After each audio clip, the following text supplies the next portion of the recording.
Oke, kita lanjut ke materi, masih belajar trigonometri bersama Pak Satria. Sebelumnya Bapak akan ngulang materi SMP, yaitu kesebangunan dan kongruen. Masih pada inget nggak? Bapak yakin udah pada lupa. Sekarang lupa, pas kemarin SMP nggak bisa, ya kan? Oke, kita mulai aja. Ada dua segitiga. Pertama segitiga yang besar A, B, C, kemudian segitiga kecil A, E, D. Berdasarkan sifat kongruen segitiga, perbandingannya akan selalu sama.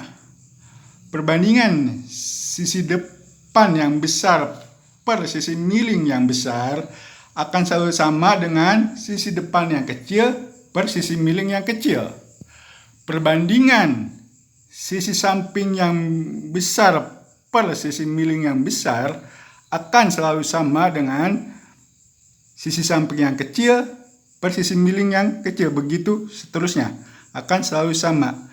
Dengan kata lain, perbandingannya ini tidak tergantung besar kecilnya segitiga, tetapi tergantung besar sudutnya.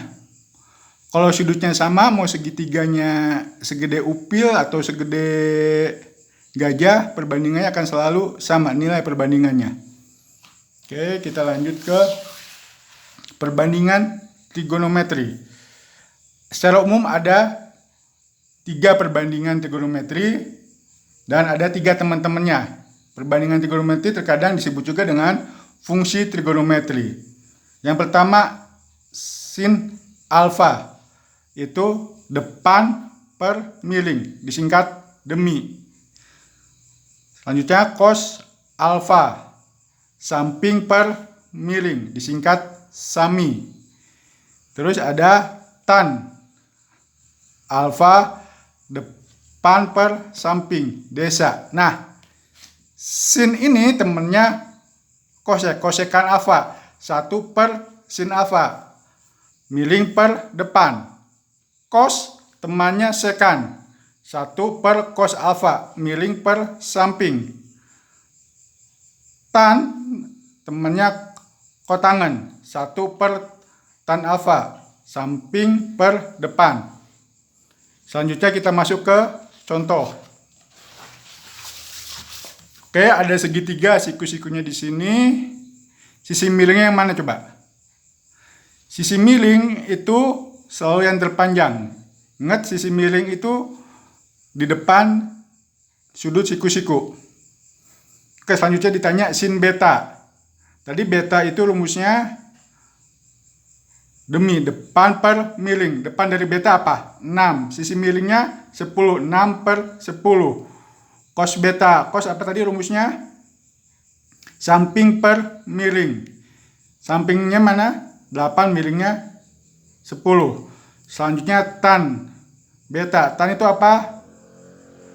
Desa, depan per samping. Depan per samping, berarti 6 per 8. Ini sin, ini temannya sin, kosek beta. Kalau sin beta 6 per 10, berarti kosek beta tinggal dibaliknya, 10 per 6. Sama. Cos beta 8 per 10, temannya berarti sekan 10 per 8. Tan beta 6 per 8. Maaf Bapak salah. Ini berarti bukan tangan tapi kotangan beta 8 per 6. Baik, selanjutnya ke sudut-sudut istimewa. Sudut-sudut istimewa itu adalah sudut-sudut di mana nilai-nilai perbandingan trigonometri bisa kita dapat dengan mudah. Ada 1, 2, 3, 4, 5. Ada 5 sudut istimewa.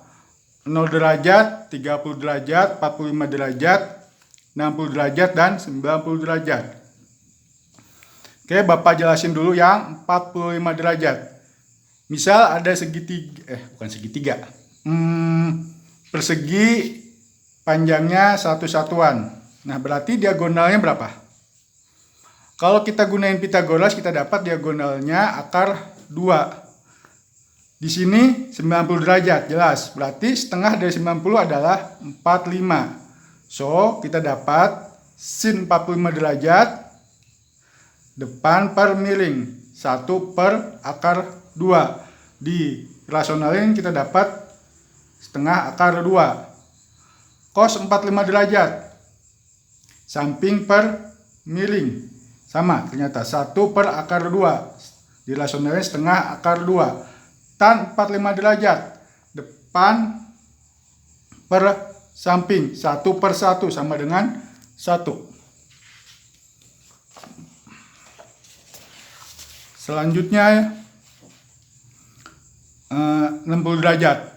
Pertama-tama Bapak gambarin segitiga sama sisi. Panjang sisinya 2, 2, 2. Kalau segitiga sama sisi berarti besar sudutnya adalah 60 derajat. Ingat jumlah sudut segitiga, jumlah total sudut segitiga harus 180. Sama sisi berarti dibagi 3, berarti masing-masing setiap sisinya besar 60 derajat. Bapak bagi 2 gini, dapat garis tingginya. Dengan Pitagoras kita akan dapat akar 3. Nah, sekarang kita hitung. Sin 60 derajat berarti depan per miring. Akar 3 per 2. Dilangsungkan segini. Cos 60 derajat samping per miring sami 1 per 2.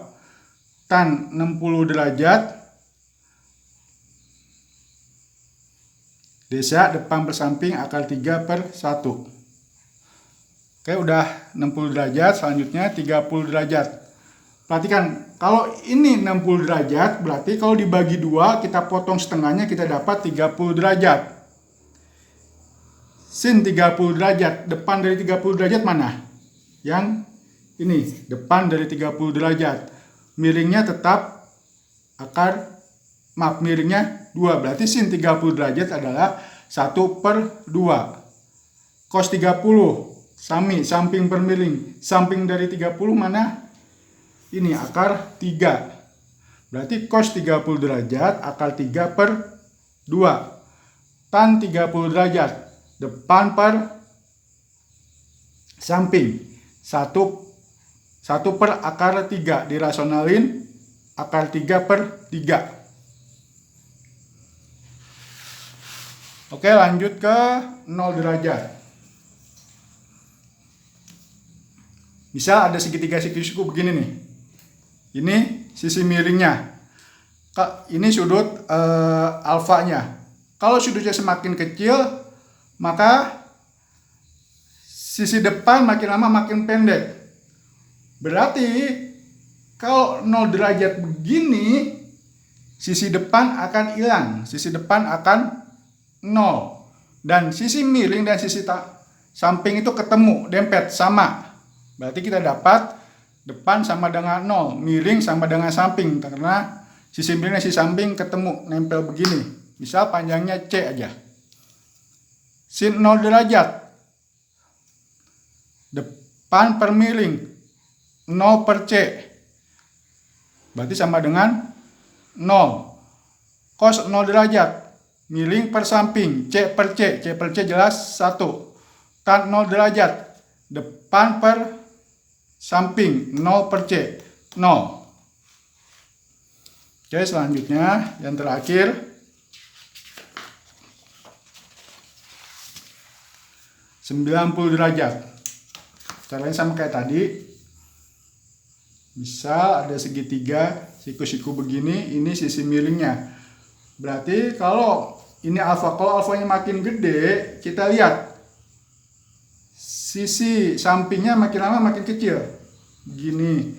Berarti kalau 90 derajat